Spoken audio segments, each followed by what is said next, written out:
আপনি কি কখনো ভাবছেন যেই পুরাতন ছেঁড়া নষ্ট জুতাগুলো আমরা ডাস্টবিনে ফেলে দিই সেগুলো দিয়ে মিলিয়ন ডলারের ব্যবসা করা সম্ভব? শুনতে অবিশ্বাস্য লাগে, তাই না? কিন্তু বাস্তবে ঠিক এমনটাই করছে একটি কোম্পানি।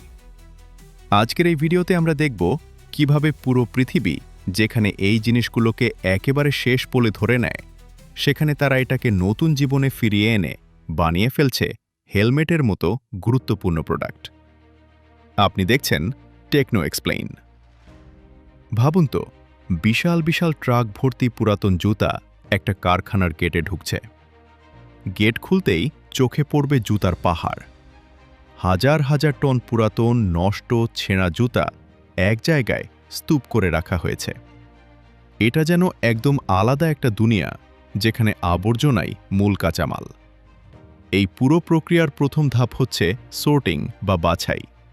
কারণ সব জুতা একরকম না। কিছু জুতা রাবারের, কিছু প্লাস্টিকের, আবার কিছু চামড়ার। অনেক জুতার ভেতরে থাকে লোহার ক্লিপ, স্টিলের অংশ, এমনকি পেরেকের মতো অংশ। এগুলো যদি সরাসরি মেশিনে ঢুকানো হয় তাহলে বড় ধরনের ক্ষতি হতে পারে। তাই শ্রমিকরা এখানে খুব মনোযোগ দিয়ে হাতে হাতে প্রতিটা জুতা আলাদা করে। এই কাজটা যতটা সহজ মনে হয় আসলে ততটা না। কারণ হাজার হাজার জুতার মধ্যে থেকে আলাদা আলাদা মেটেরিয়াল শনাক্ত করা সত্যিই কঠিন। এখানে একটা জিনিস খেয়াল করার মতো, আমরা অনেক সময় ভাবি এই কাজগুলো খুব ছোট, কিন্তু আসলে এই বাছাই প্রক্রিয়াই পুরো ইন্ডাস্ট্রির ভিত্তি তৈরি করে। এই পর্যন্ত ভিডিও দেখে আপনার কি মনে হচ্ছে? এমন আইডিয়া বাংলাদেশে সম্ভব? কমেন্টে জানাতে ভুলবেন না। আর যদি এখনও সাবস্ক্রাইব না করে থাকেন তাহলে এখনই করে ফেলুন। এরপর আসে মেটাল অপসারণের ধাপ। শ্রমিকরা খুব নিখুঁতভাবে জুতার তলায় থাকা লোহা, ক্লিপ বা পেরেকের মতো অংশগুলো বের করে ফেলে। কারণ পরবর্তী মেশিনগুলো খুব সেন্সিটিভ। এই কাজ শেষ হলে জুতাগুলো চলে যায় বিশাল এক্সট্রেডার মেশিনে। এই মেশিনের উপরে থাকে একটা বড় হপার। মেশিনের ভেতরে থাকা শক্ত স্টিল ব্লেডগুলো মুহূর্তের মধ্যে জুতাগুলোকে কেটে কেটে ছোট ছোট টুকরো করে ফেলে। এত দ্রুত কাজটা হয় যে চোখের পলকে পুরো জুতা অদৃশ্য হয়ে যায়। এই টুকরোগুলোকে এমনভাবে বানানো হয় যাতে এগুলো ছোট দানার মতো হয়। কারণ পরবর্তী ধাপে গলানোর জন্য এই সাইজটা খুব গুরুত্বপূর্ণ। ভাবুন তো, একটা জুতা যেটা হয়তো আপনি 1 বছর ব্যবহার করে ফেলে দিয়েছেন, সেটা এখন ছোট ছোট দানায় পরিণত হচ্ছে। সত্যি অবাক করার মতো। এই ধরনের ইনোভেশন কি আমাদের দেশেও দরকার? আপনি কি মনে করেন? লাইক দিয়ে জানান। এরপর এই ছোট ছোট টুকরোগুলোকে নিয়ে যাওয়া হয় মেল্টিং ইউনিটে। এখানে থাকে বিশাল হিটিং মেশিন, যেখানে তাপমাত্রা অনেক বেশি রাখা হয়।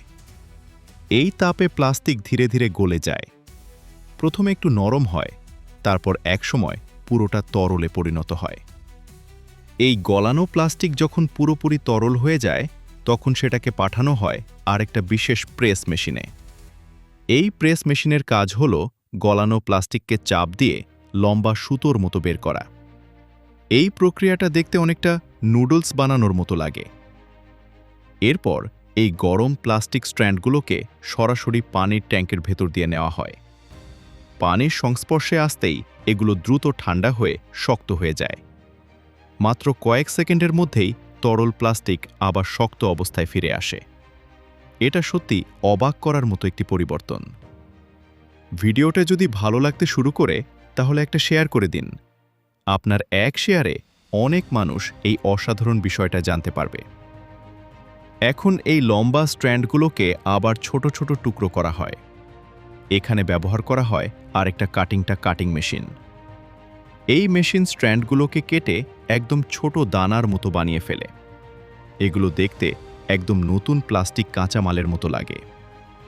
এই দানাগুলোকে বলা হয় প্লাস্টিক প্যালেট। এখন আসল প্রোডাকশন শুরু।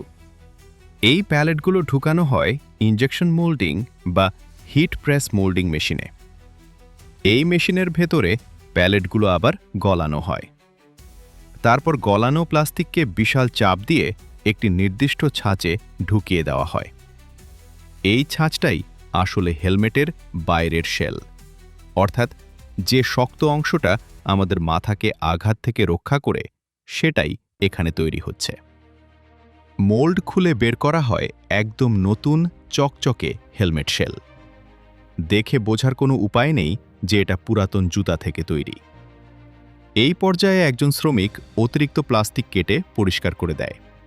এরপর শুরু হয় পেইন্টিং। হেলমেটগুলোকে দেওয়া হয় সুপার গ্লসি রং। তারপর বিশেষ চেম্বারে শুকানো হয়। এই পুরো প্রক্রিয়াটা দেখলে মনে হবে একদম নতুন প্রোডাক্ট তৈরি হচ্ছে। এখন একটা প্রশ্ন, আপনি কি এমন রিসাইকেল করা হেলমেট ব্যবহার করতে রাজি? কমেন্টে অবশ্যই জানান। এখন আসে হেলমেটের ভেতরের অংশ তৈরি করার ধাপ। শুধু বাইরের শক্ত শেল থাকলেই হেলমেট কাজ করবে না, কারণ আসল সুরক্ষা দেয় ভেতরের শক অ্যাবজর্বিং ফোম। এই ফোম সাধারণত বিশেষ ধরনের মেটেরিয়াল দিয়ে তৈরি করা হয়, যা আঘাত শোষণ করতে পারে। এই ফোমকে শেলের ভেতরে ফিট করা হয়, কখনো আঠা দিয়ে, কখনো ক্লিপ দিয়ে। এরপর বসানো হয় নরম প্যাডিং। এই প্যাডিংই ব্যবহারকারীর মাথায় আরাম দেয়।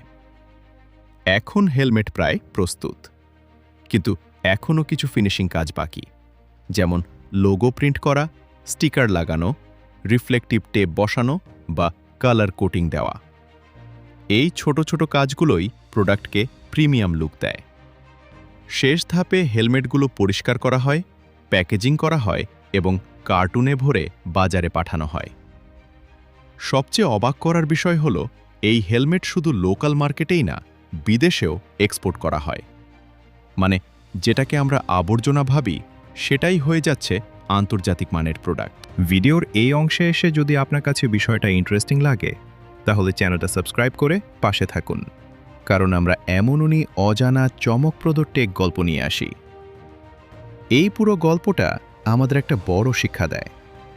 সঠিক প্রযুক্তি আর সঠিক চিন্তা থাকলে কোনো কিছুই অপ্রয়োজনীয় না। আমরা যেটাকে শেষ মনে করি, সেটা দিয়েই নতুন কিছু শুরু করা সম্ভব। বাংলাদেশেও যদি এমন উদ্যোগ নেওয়া যায়, তাহলে শুধু পরিবেশ রক্ষা না, বিশাল অর্থনৈতিক সুযোগ তৈরি হতে পারে। শেষ করার আগে একটা প্রশ্ন রেখে যেতে চাই। আপনি কি মনে করেন আমাদের দেশেও এমন রিসাইক্লিং ইন্ডাস্ট্রি বড় পরিসরে করা সম্ভব? আপনার মতামত কমেন্টে লিখে জানান। ভিডিওটা যদি ভালো লাগে, লাইক দিন, শেয়ার করুন, আর অবশ্যই সাবস্ক্রাইব করে রাখুন টেকনো এক্সপ্লেইন। আজকের মতো এখানেই শেষ। আবার দেখা হবে নতুন কোনো টেক গল্প নিয়ে।